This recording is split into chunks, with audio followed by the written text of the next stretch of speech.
Dios te bendiga, mi gente. Bienvenido a Mensajes Cristianos y estos son datos curiosos del libro de Hechos.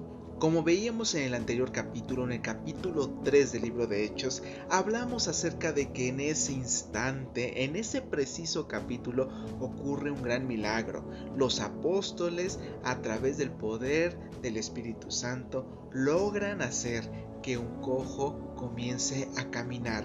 Esto crea un gran revuelo entre los líderes religiosos, lo cual provoca celos, porque los líderes religiosos en cierta manera sentían que a ellos estaban siendo echados de lado y gente tan humilde como lo fueron los apóstoles estaban obteniendo mayor popularidad. Los líderes religiosos estaban tan cegados por su religiosidad que querían impedir a toda costa que ellos hablaran de lo que había ocurrido, pero era evidente que un milagro había ocurrido con esta persona.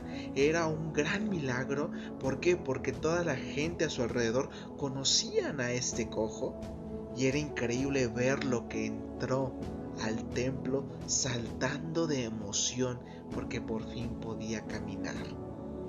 Esto alarmó mucho a los líderes. Ellos no podían negar que algo grande estaba pasando, por lo cual decidieron oponerse ante los apóstoles y hubo una respuesta.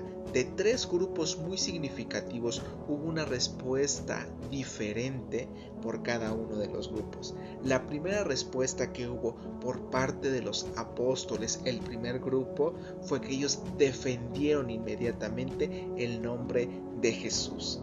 No se podía negar el hecho de que ellos habían podido lograr, no por sus propias fuerzas, sino por el poder del Espíritu Santo que Cristo les envió, se había podido lograr este gran milagro.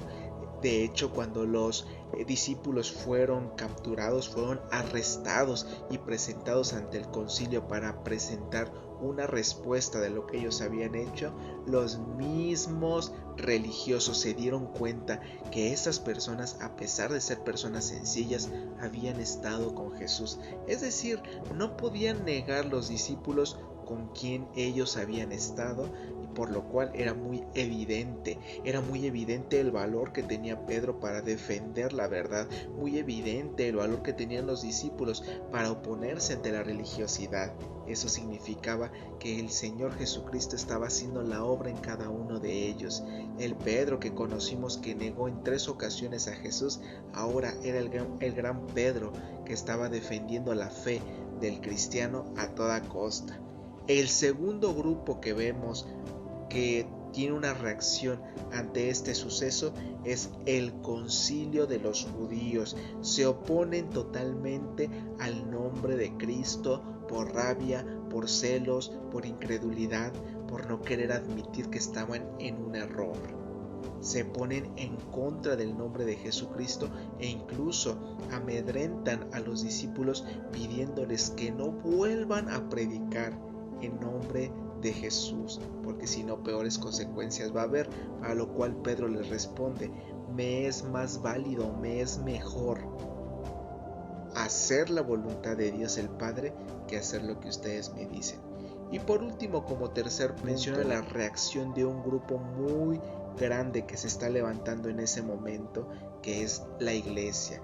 La iglesia, en el momento en que los discípulos fueron liberados del concilio y fueron liberados de los religiosos, la iglesia se comienza a reunir con un solo propósito: comenzarle a pedir a Dios fuerza, comenzarle a pedir a Dios estrategia, comenzarle a pedir a Dios esa intrepidez para poder predicar a través de la oposición. Ellos no piden otra cosa más que esa valentía para ser testigos fieles. Mi pregunta para ti el día de hoy es: ¿tú estás pidiendo como lo está pidiendo la iglesia?